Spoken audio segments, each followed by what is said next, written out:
Got it. Okay, Linda, this morning, welcome to Charlie's Angels. Uh, Welcome everybody to our February presentation. Today we have a very special guest, and Linda Harbuck, who has seen us speak in the past, invited him to come join us and make this special presentation. So I'll let Linda Harbuck introduce our special guest. Linda? Thank you, Frank. We're honored this morning. We have Dr. Manohar Singh, who is the interim president these last 5 months of Western Connecticut State University. And he is not a stranger to Connecticut, although he has taught outside the US, in India, in Australia, Singapore, Canada, and most recently from Central Connecticut State University. He's going to talk to us today about strategic planning to reverse some of the financial challenges of recent years and increase student body count and all these wonderful things. His academic background is in macroeconomics, finance, and managerial strategy. So we welcome you, Dr. Singh, and look forward to your talk. Thank you so much. I'm thrilled to be here as I'm seeing our community in Danbury and Western Connecticut area especially showing much affection to Western as an institution belonging to this community. And it's an honor, of course, and it's a privilege that I get to lead this institution that is so treasured and much loved by the community. It also brings a lot of responsibility, a sense of agency to do the best for everyone in the community, to serve to the best of our abilities. And that's the whole vision that we are developing with our strategic plan. So I'd like to touch bases with a few of detailed strategic planning directions at some later point after the strategic plan is finalized in May. I would welcome an opportunity to share the final version of the strategic plan. As of now, it is being developed. We started the process in last October, and that was the first phase was listening and learning from all these stakeholders. For example, we had our faculty, students, and staff forums, and the second phase just began this week, wherein we are reaching out with a more specific goals that the first phase of our listening and learning tour yielded. The feedback, the information, the guidance, the survey questions that were sent our way in the first phase gave us 5 main broad goals that the community, staff, students, faculty are looking to pursue in our next 6 years of strategic plan. That blueprint of the 5 main goals included, the 5 main goals that were included in that was academic excellence.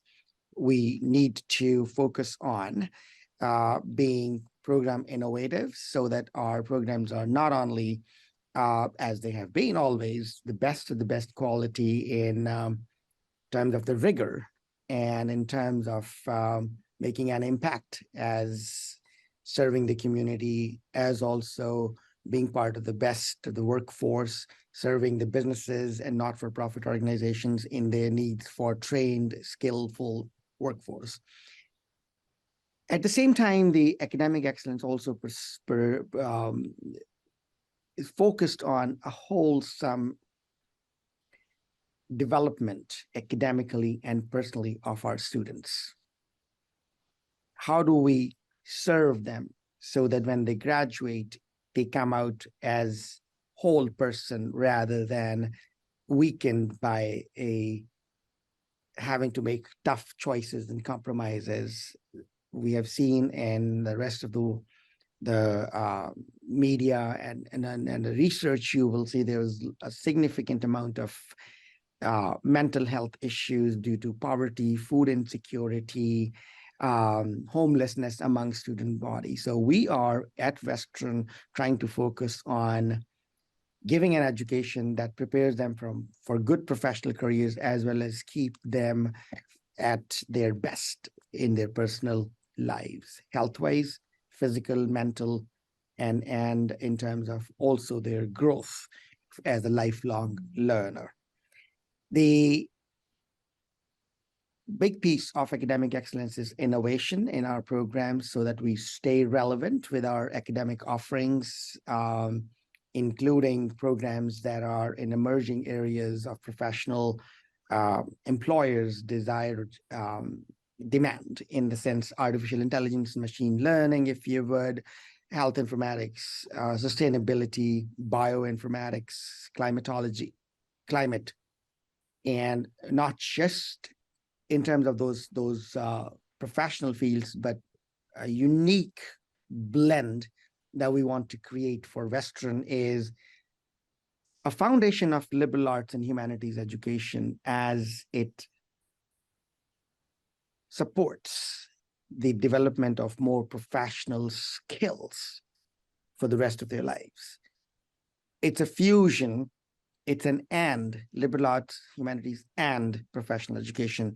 That model is what we are trying to carry on with, as more and more and more of high-tech companies, even the Facebooks and the Googles of the world, are trying to hire people with skills and critical thinking skills, if you would, computing skills, communication skills that liberal arts and humanities give, and how they become a foundation for more professional skills for computer scientists and doctors and nurses and pharmacologists and researchers and whatnot. So that's the academic excellence piece that we are pursuing. The other one is certainly moving on to is the financial sustainability and vitality.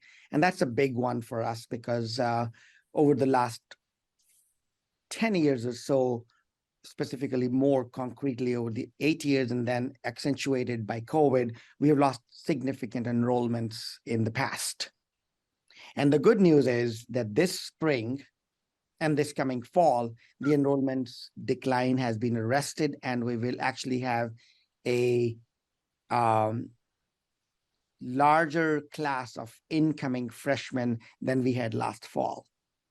As we speak, our applications are up by about 8%.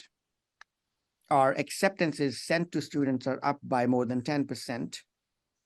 And our registrations that students start registering themselves for our, we call it deposits, for committing to Western, they're up about 3% or so.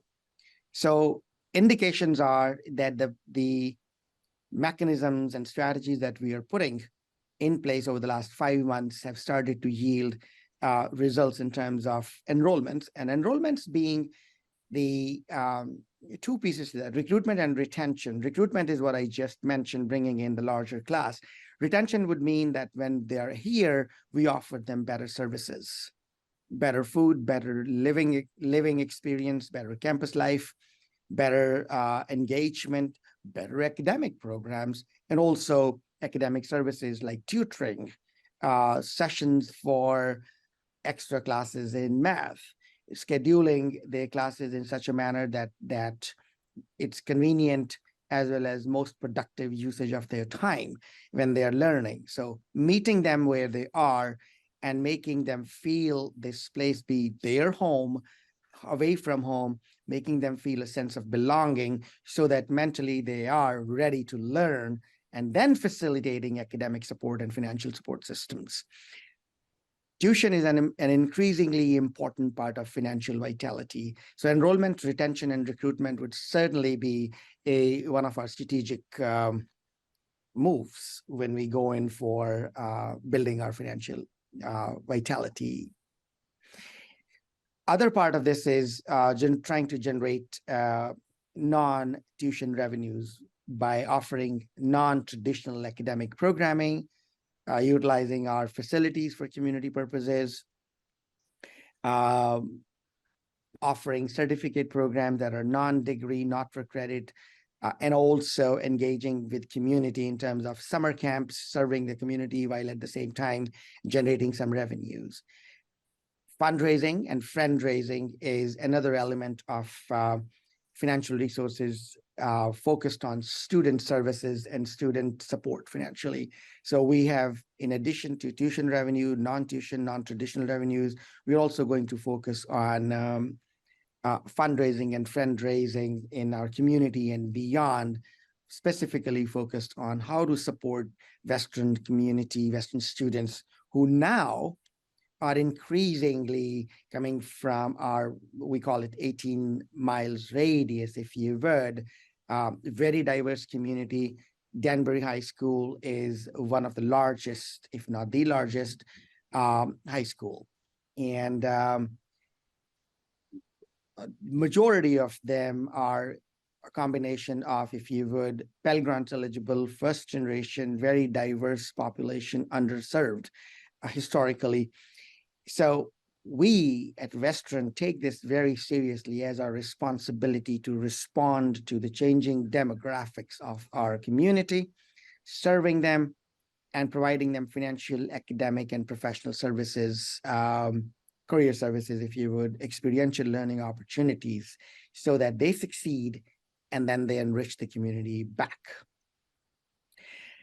Third thing I would, in that serving a diverse and increasingly diverse population, a very positive development that I would like to share with you all is that we have just been declared, we just achieved that status of Hispanic Serving Institution.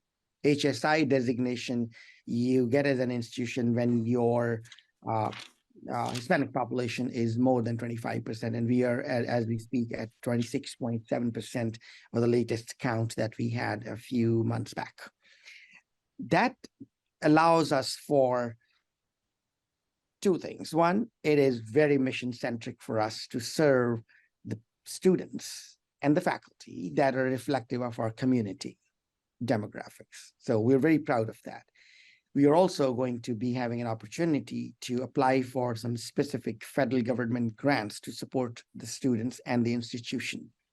Those grants that are specific to promoting engagement of minorities in higher education, and especially in terms of promoting STEM fields across high school students and bringing them onto campus.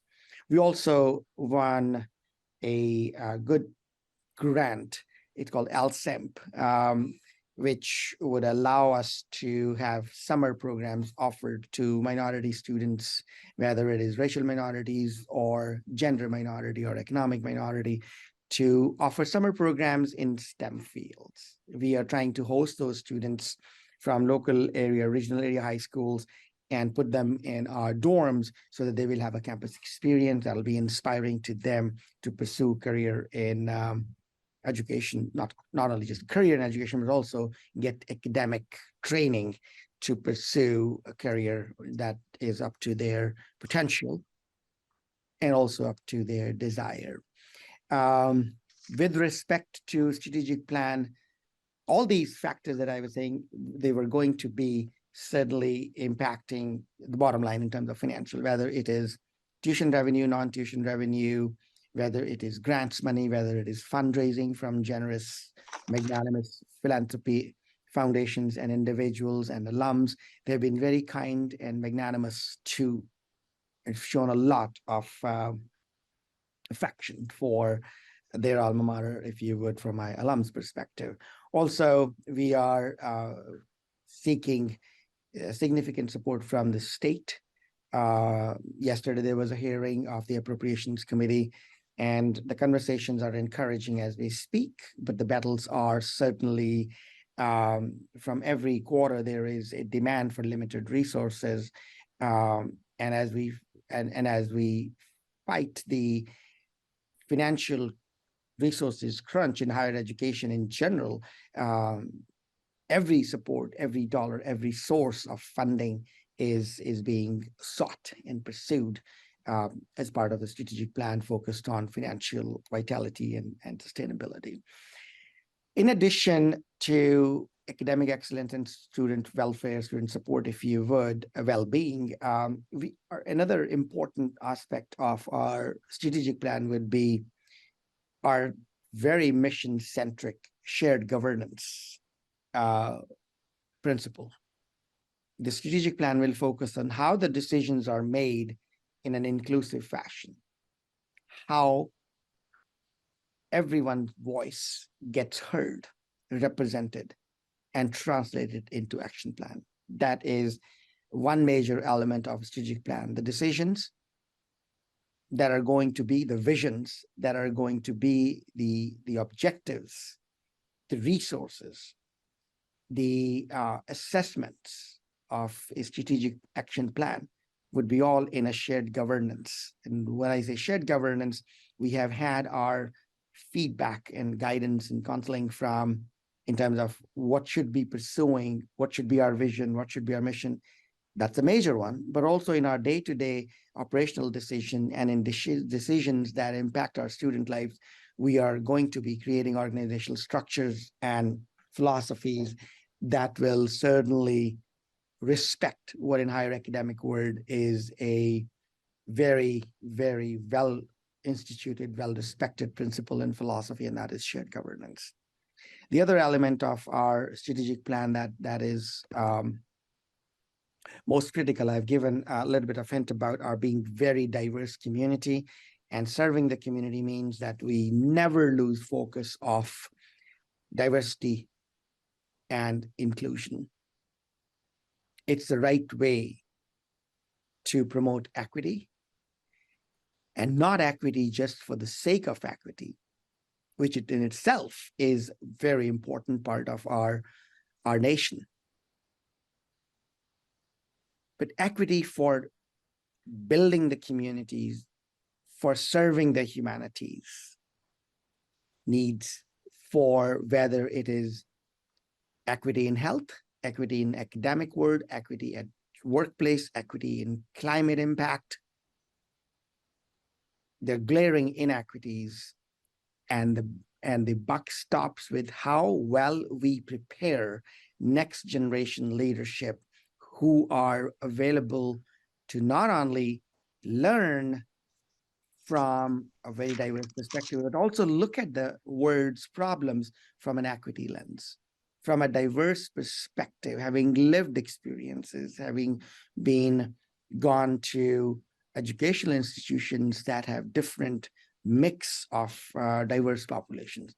So diversity is not just a statement that we believe in, and our strategic plan will concretize it, whether it is reconfiguring our organizational structure, whether it is redefining, reiterating our mission, whether it is incorporating diversity and inclusion strategies into our process, policies, and procedures, whether it is tweaking our curriculum to make sure a diverse perspective is incorporated into this. So we are all in this, and this is one of our top pillars. Those are the 4 pillars: academic excellence, student well-being, DEI, diversity, equity, inclusion, financial sustainability, and shared governance. Those are the 5 broad themes that now in the second phase, we have. Those are the 5 goals. There are subcommittees that are now scheduling forums to go into details of each. And then there will be a steering committee series of meetings from mid-March onwards till mid-April. They will combine all the information that we got. We are going to have a session in Danbury City Hall to include larger Danbury and regional population perspectives into our strategic plans. We are opening it to all of you. Kindly join us in those conversations. Those are the ones that impact you and your next generations, whether they are your children or their grandchildren. Western aspires to not only be of service to the community, but also want to be a leader in promoting entrepreneurship, promoting research, promoting workforce training and skills in not only just the community and region, but also in the entire state of Connecticut, where we proudly present our graduates. To do that, we need your guidance, counsel, your participation, your feedback, to say, Western, this is what we aspire you to do. This is what our needs are. This is what our ethos are. This is what Western is looked up to. So with that, I think I am, one last thing I would highlight here is, have we made some progress compared to last year? Given in the media, you might have heard that we had a large deficit of $12 million coming into this fiscal year. You would have probably also read that this deficit amount of 12 million is not unheard of in other universities that are states supported, in terms of the SUNYs and Pennsylvania and West Virginia and a couple more states. So what are we doing with that? We were fortunate enough to find some ways, again, because of this shared governance and humble approach to every stakeholder, saying, hey, 12 million deficit, let's do two things. One, improve the revenues. And that's what we are doing with program innovation, enrollment strategies, by going, I'll talk about that a little bit later as to what exactly is the enrollment strategy. I'll be happy to answer those questions, but we are going to be focusing on international students, because the demographic cliff within the Connecticut State University system, as well as in the entire Northeast, does not allow us to be more optimistic than past, because there's going to be a demographic cliff in terms of high school student graduation. So we're trying to focus on international. They are tuition paying. They are also going to be living in our dorms, etc. So it's a good source of revenue from a tuition perspective. But more importantly, it is going to give a global DNA to Western. We have not explored.